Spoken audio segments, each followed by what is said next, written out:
Rebel forces in Syria captured the Syrian capital of Damascus, toppling the regime of President Bashar al-Assad. Yeah, President Assad fled to Russia, relinquishing that leadership. Russia officials confirming that he and his family were granted political asylum from Russian President Vladimir Putin. The Kremlin declined to comment on Assad's specific location, but says Putin is not planning on meeting with him. Meanwhile, Israeli officials told several media outlets the Israeli forces attacked chemical weapon sites with missiles and long-range rockets inside Syria to prevent them from falling into the hands of extremist elements. Yeah, the U.S. launched dozens of airstrikes against ISIS targets in central Syria in an attempt to, quote, disrupt, degrade, and defeat the terrorist group. President Joe Biden calling this regime fall a moment of risk. It's a moment of historic opportunity for the long-suffering people of Syria to build a better future for their proud country. It's also a moment of risk and uncertainty. As we all turn to the question of what comes next, the United States will work with our partners and the stakeholders in Syria to help them seize an opportunity to manage the risks. Well, let's bring in senior advisor at the Center of Strategic and International Studies, retired Marine Colonel Mark Kansinian, and research fellow for the Foundation for Defense of Democracy's Hussain Abdul Hussain. Gentlemen, thank you for joining us here on Morning on Merit. Mark, let's start with you. President Biden and President-elect Donald Trump have differing views on how to approach this situation. Trump has been very adamant that the U.S. should not get involved. Do you expect this to change at all come January? And if so, how? Keep in mind that the United States involvement here is really rather small. We have some troops with the Kurds in the northeast part of the country. That's not where the fighting has been recently. President Trump might pull those out, in which case the Kurds will be on their own, and they've been very close allies. But that's the major change. The Israelis are also affected, but Trump has been a very strong supporter of Israel, so I don't expect any change there.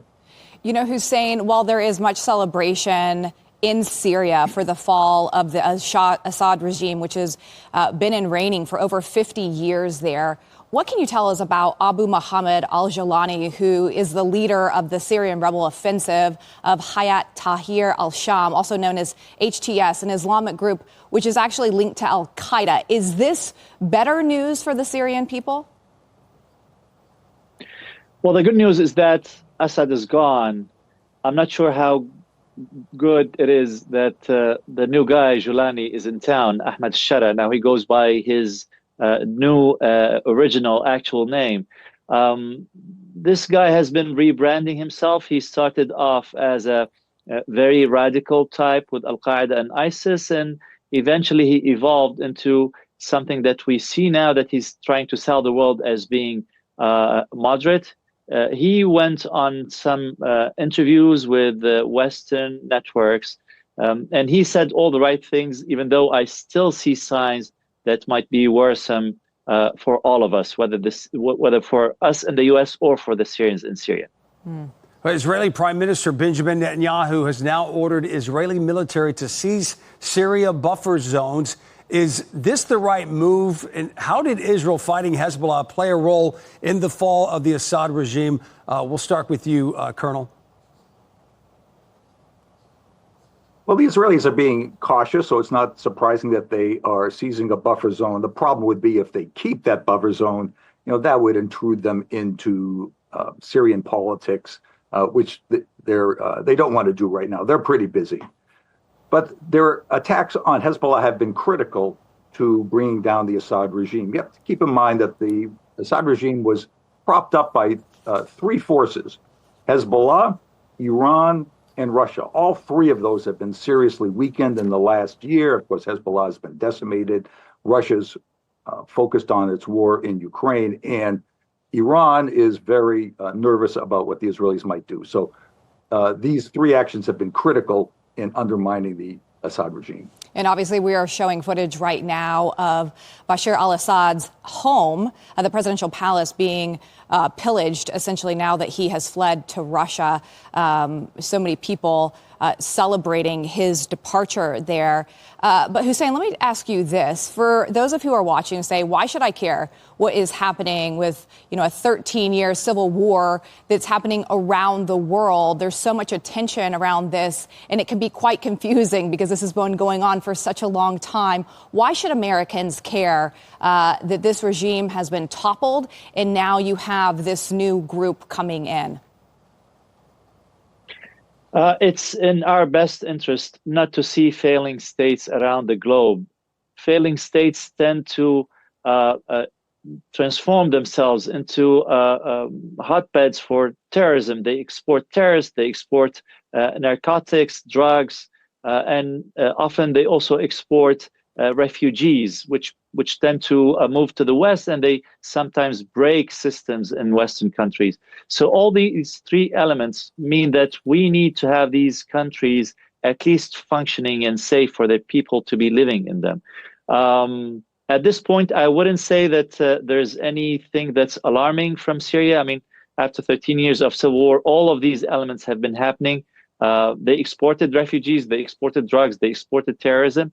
At this point, what we need to do is to bring Syria back so that these refugees will go back from all over the place, where the countries in the region or from Europe, go all back to Syria. We can stop narcotics and we can end terrorism that was growing inside that country. I think a lot of people wanting to know this morning, watching us, watching you guys, you're the experts. Does Syria pose a threat to the U.S.? Mark, we'll start with you.